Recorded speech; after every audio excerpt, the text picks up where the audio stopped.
vamos a empezar. A ver, ¿cuántos continentes existen en la Tierra? 5. Pero a la Antártida le decimos el 6º continente. Ahora, ¿por qué al Polo Norte también no le dicen continente? No, tiene pequeñas islas, pero ¿por qué no le llaman continente? ¿Por qué yo digo que son 5 continentes? Porque esos 5 continentes antes estaban formando parte de la Pangea. Bien. Entonces la Antártida es el 6º continente porque fue parte de la Pangea. Ahora, si tú te acuerdas, la Pangea se divide en 2. ¿Quiénes eran? La Eurasia y Gondwana.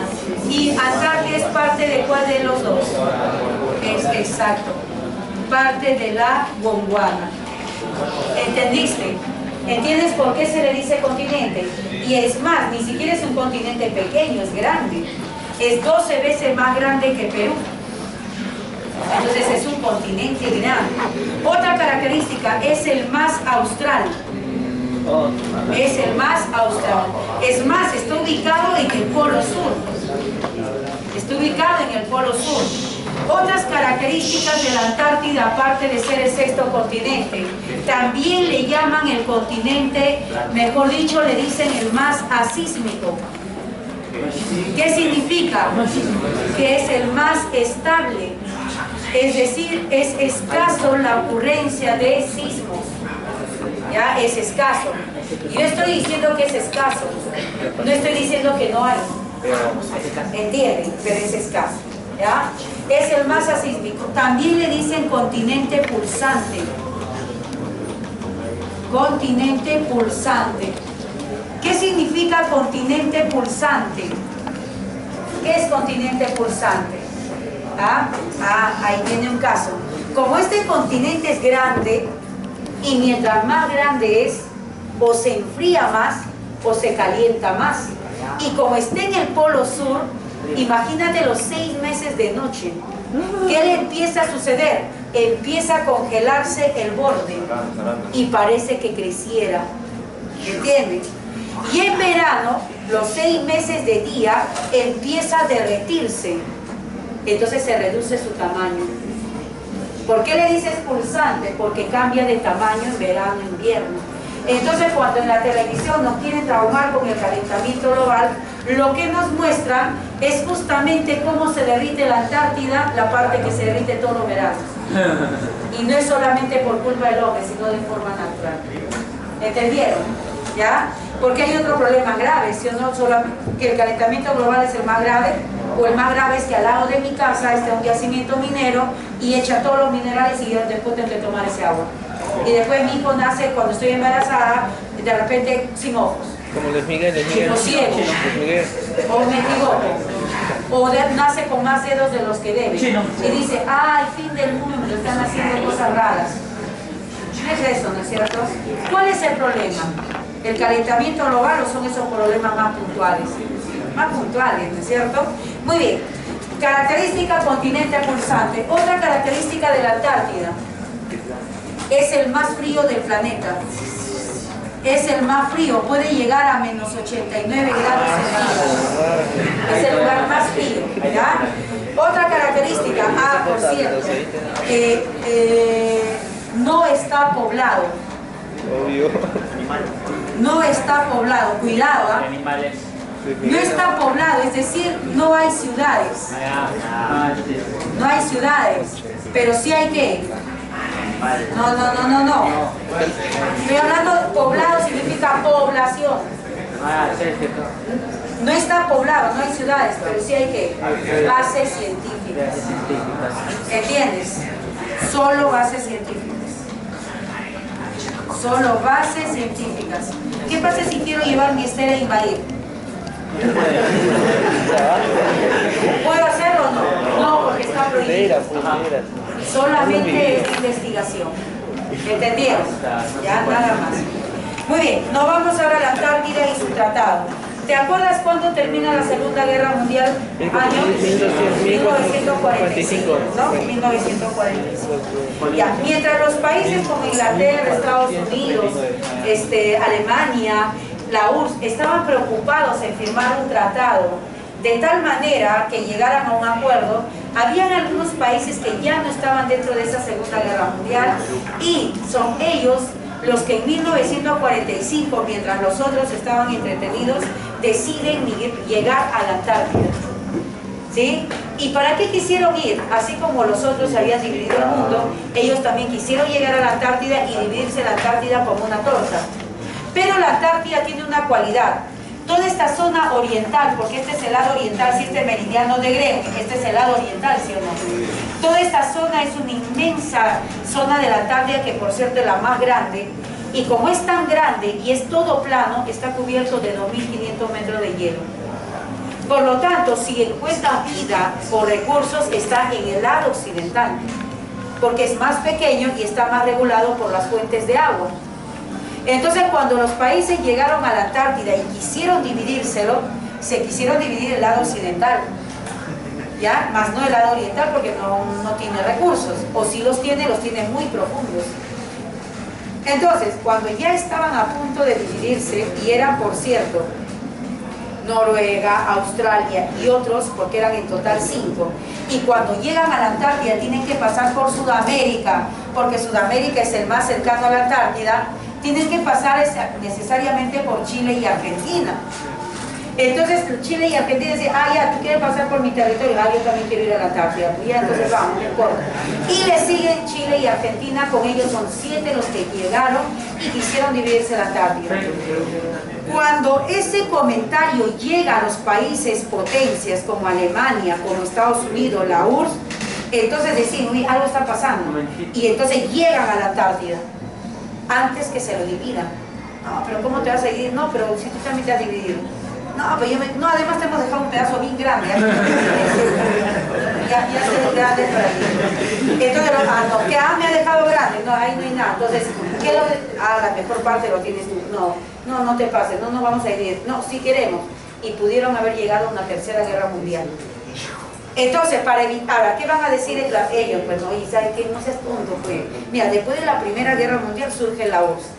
Después de la Segunda Guerra Mundial surge China socialista. Si nos peleamos ahorita, ¿qué crees que pase? No, el socialismo invade a la tierra. ¿Te conviene o no? Vas a ganar un pedazo acá, pero te vas a quedar sin nada ya de tu país. Porque el socialismo se expande.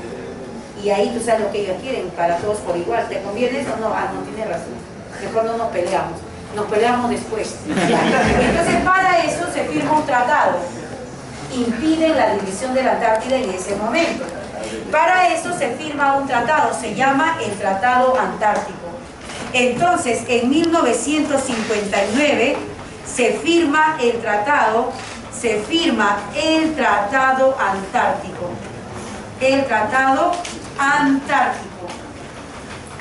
Y ese Tratado Antártico, en 1961, recién entra en vigencia. La pregunta es, ¿quiénes firmaron el Tratado Antártico? Lo firman, ¿quiénes? 12 países. ¿Quiénes son esos 12 países? Los 7 primeros más los 5 países siguientes. Entonces, ¿qué van a decir? Firman en 1961 y entra, en el 59 y entra en vigencia en el 61. Pero ¿qué va a pasar entonces? En 1961 entra en vigencia y bien mosca los norteamericanos dejan las puertas abiertas para que otros lleguen a firmar. Porque ¿qué es lo que sucede? Dicen, ya, ¿hasta cuándo vamos a dejar y no vamos a hacer nada? Ya no importa. 30 años. No. En 1991, ¿qué te parece? Nuevamente vemos qué hacemos. Pero ¿qué es lo que va a suceder en 1991? Estados Unidos tiene todavía recursos. Además, hay también crisis económica, así como el 2008. No les conviene pelearse. Dicen que mejor lo dejamos todavía, ya, no importa, 20 años más. 20 años. ¿Hasta cuándo? 2011. Pero ¿qué sucedía en 1991? Por votaciones llegan a la conclusión de no dividirse. Pero yo te pregunto, ¿qué hubiera pasado si solo esos 12 países hubieran firmado en este entonces? ¿Qué hubiera pasado? ¿Ah? ¿Hubieran hecho algo? No, porque los 7 países hubieran dicho división. A ver, votemos de los 12, ¿cuántos dicen sí? 7, ¿cuántos dicen no? 5, dividido. Para eso, ¿qué hace Estados Unidos? Deja la puerta abierta para que otros entren a firmar. Y los que entren, ¿qué deben decir? No. Y así gana en 1991 el no y continúa por 20 años más. No es que solamente se dijo no y punto, no, fue por votación. ¿Y quiénes votan? Ahí viene entonces esto de acá. Los primeros 12 países que firman el tratado en 1959 se llaman países signatarios. ¿Quiénes, por ejemplo? Estados Unidos, Australia, la URSS y los otros países más, en total 12. Chile y Argentina. Países adherentes. ¿Quiénes eran los países adherentes? Firman el tratado. Escucha bien, ¿ah? Firman el tratado. Del Perú no te preocupes que vamos a hacer al final, no pierdas tiempo. Firman el tratado, pero ¿qué es lo que sucede? No votan. ¿Les sirve si no puedes votar? No votan. ¿Les sirves o no? No, no les sirves. ¿Qué tienes que hacer para ser votante? Entonces, primero te adhieres y segundo, construyes tu base. Recién ahí, ¿qué es lo que haces? Te conviertes en consultivo y recién puedes votar. Y es así que el Perú tiene su base científica. Y por cierto, te prestaron 14 millones de dólares. ¿Quién te crees que te lo prestó? ¿Para qué? Para que la veas. Para que des tu voto, pues. O sea, al final ya sabes por qué hiciste tu base. Oh. Muy bien, entonces ahí están los países, ¿entienden? Signatarios, adherentes y consultivos. Signatarios los primeros, adherentes, pero todavía no votas. Recién consultivo puede votar, pero ¿qué tienes que hacer primero? Construye tu base científica. Si antes no haces eso, simplemente no eres país consultivo. ¿Y qué? ¿Tú puedes construir tu base y dejarlo abandonado así? No, tienes que hacer investigación. Si en un máximo de 5 años no has viajado y no has hecho nada, te anulan y te sacan de ser consultivo. Y simplemente te quedas como adherente. ¿Entendieron? Entonces cada cierto tiempo el Perú tiene que gastar plata y mandar investigación cuando ni siquiera en Perú investiga. Ese es el problema. Muy bien, entonces la Antártida y su tratado, ¿cuáles son los objetivos? ¿Para qué se firmó este tratado? Primero, se prohíbe las pruebas nucleares. Ese fue el pretexto que utilizaron para que más países se adhieran. Se prohíben las pruebas nucleares. ¿Qué más? Se prohíben bases militares. No pueden haber militares allá. Está prohibido. Siguiente, ¿qué más se prohíbe? Se prohíbe también, la explotación de los recursos. En este caso, de los recursos naturales.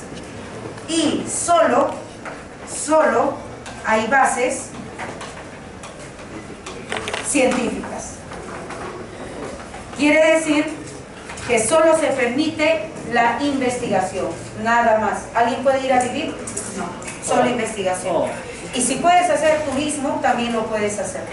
Solo eso, si es que puedes llegar. Entonces, ahí está, ¿no?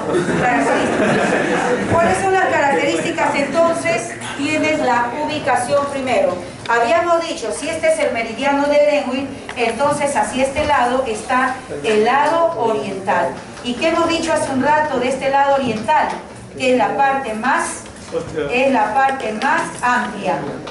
Es la parte más amplia. Y además es plana.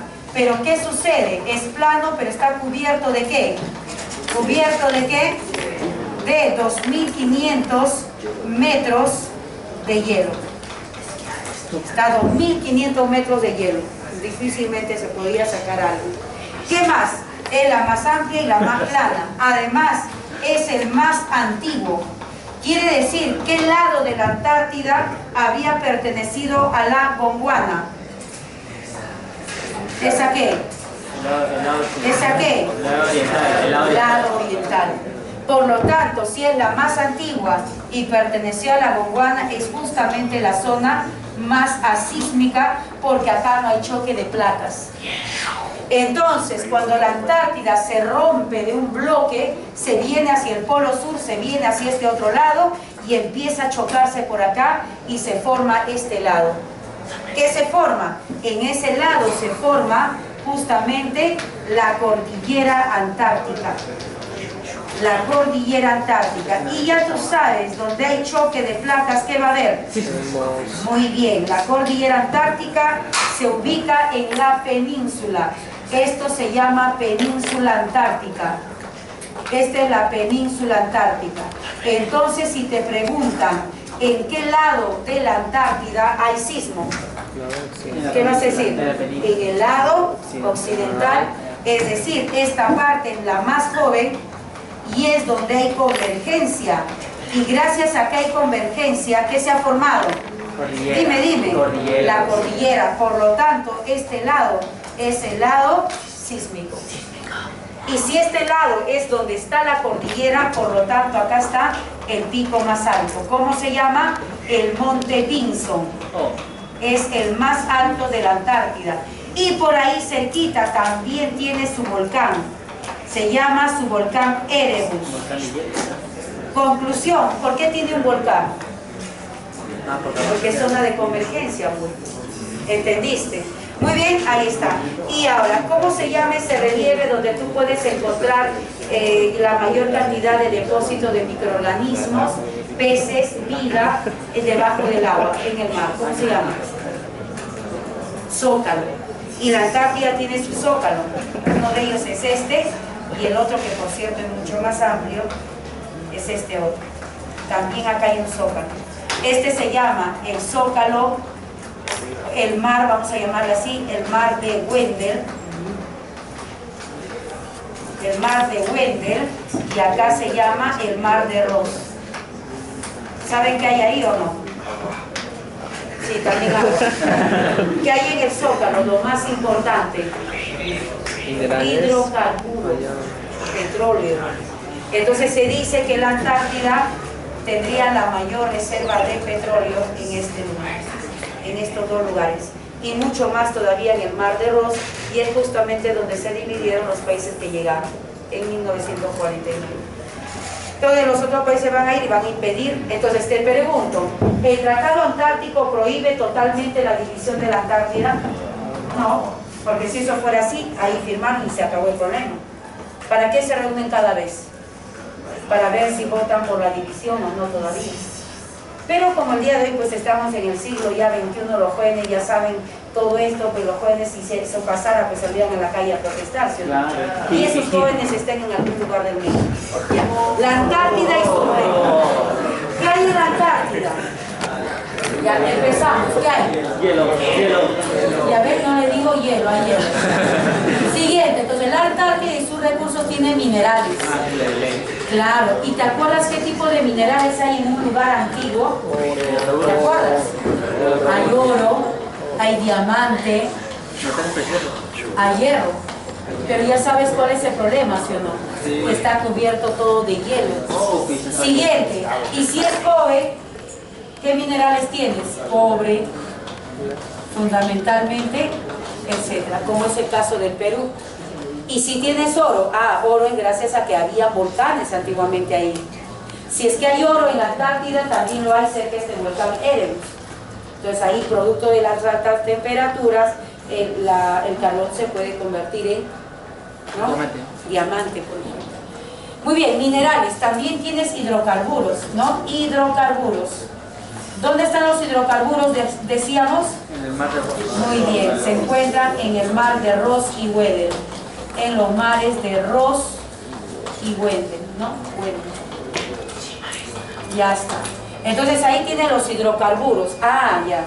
Si te preguntaran, ¿en qué lado de la Antártida vas a encontrar la mayor cantidad de vida, biodiversidad?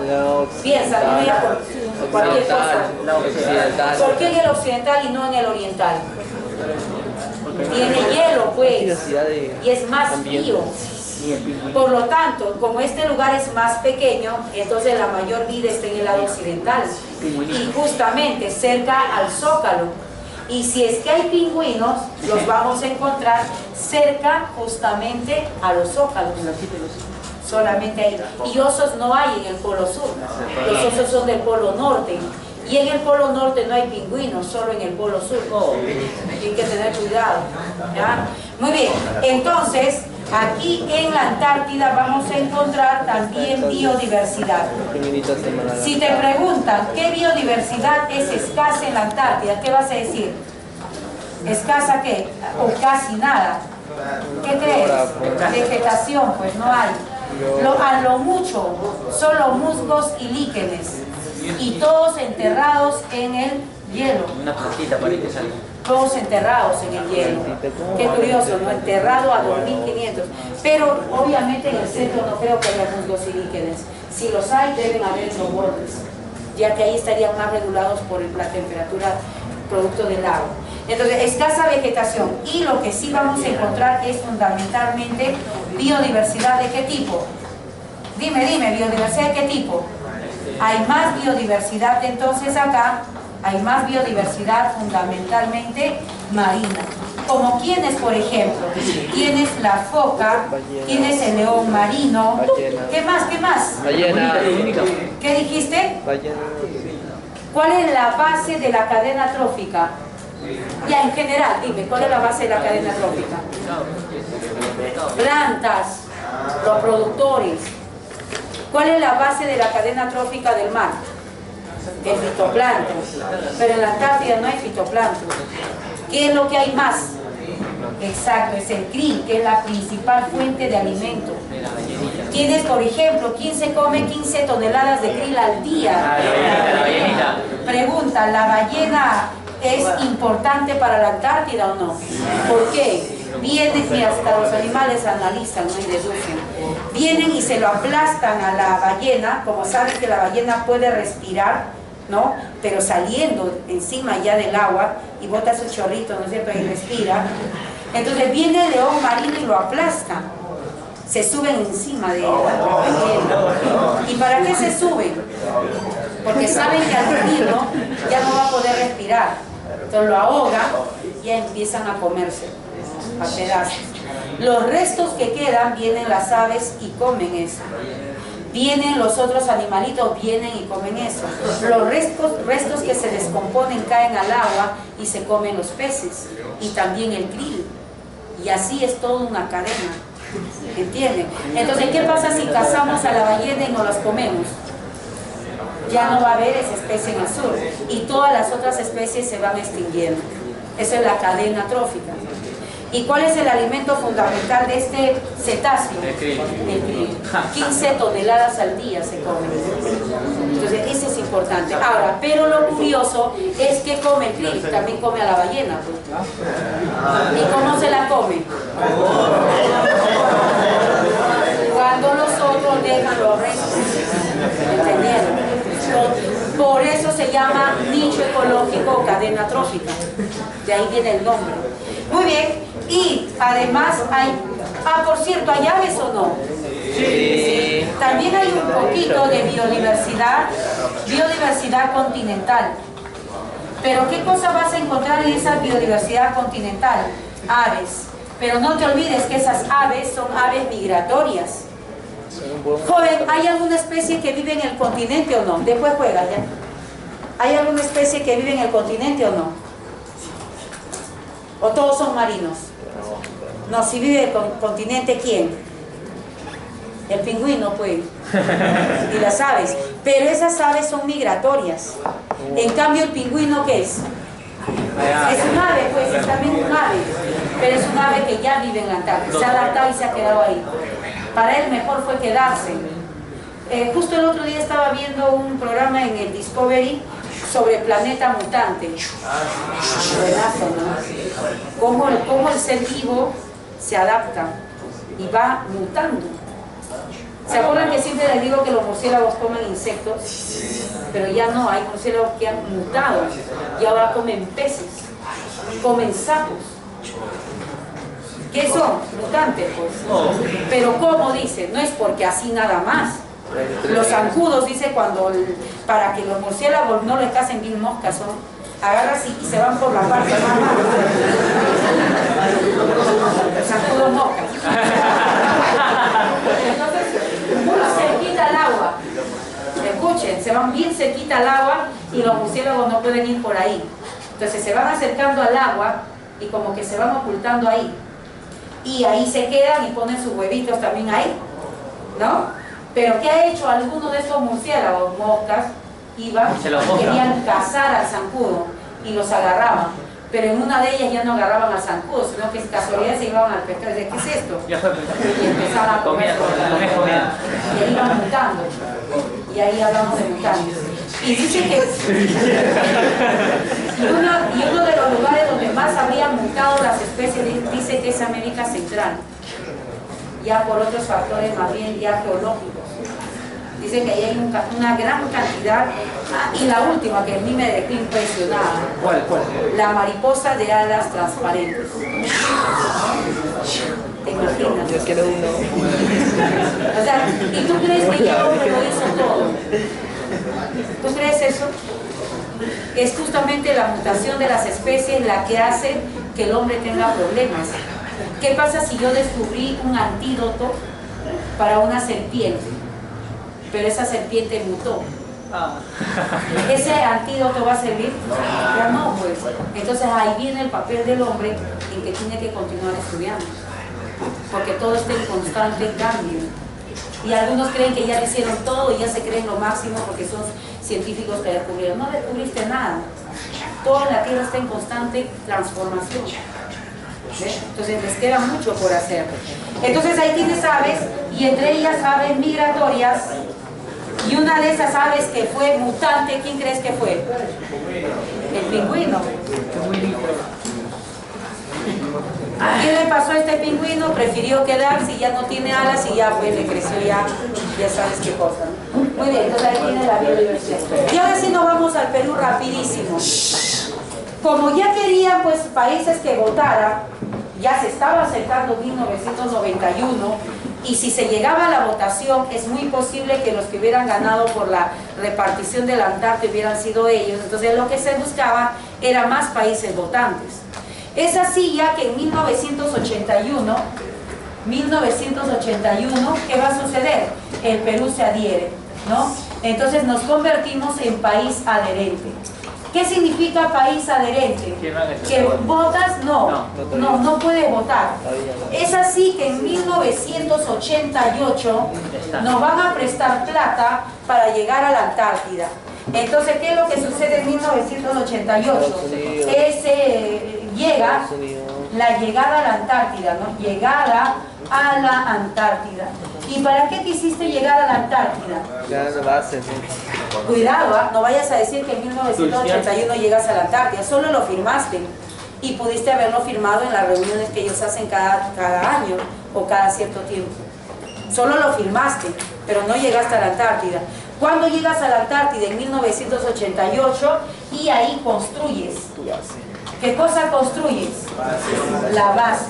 ¿Cómo se llama tu base? Machu Picchu. La base científica de Machu Picchu. ¿Dónde está ubicada?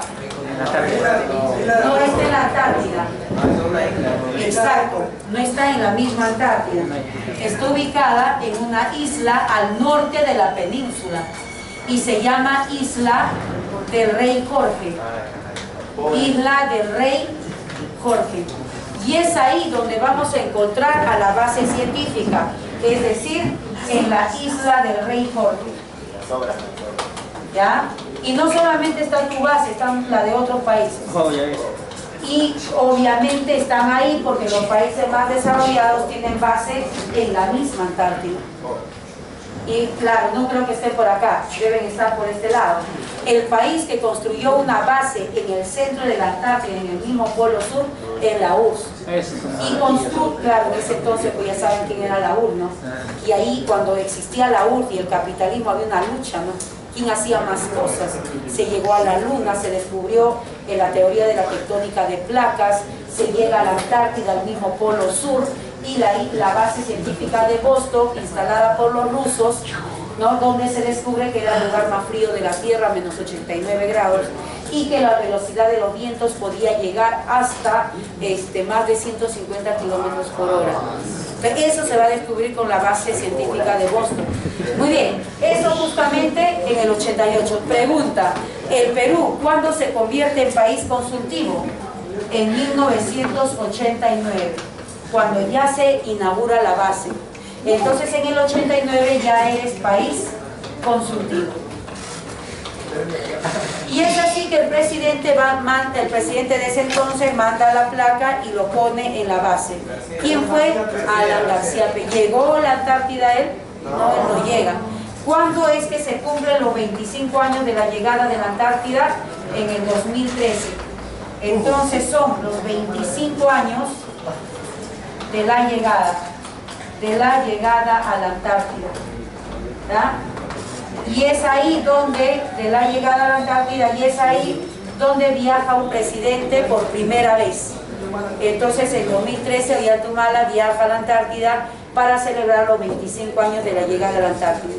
Entonces ese presidente, ¿quién es? Ya está. ¿Con qué presidente el Perú se adhiere a la Antártida? Belaúnde Terry. ¿Con quién sucede esto? Alan García. ¿Quién llega por primera vez a la Antártida? Ollanta en el 2013. ¿Ya entendieron? Ya está, hasta ahí entonces nos quedamos. Entonces, conclusión, ¿el Perú puede votar en la Antártida o no? Sí. Puede votar. Ya.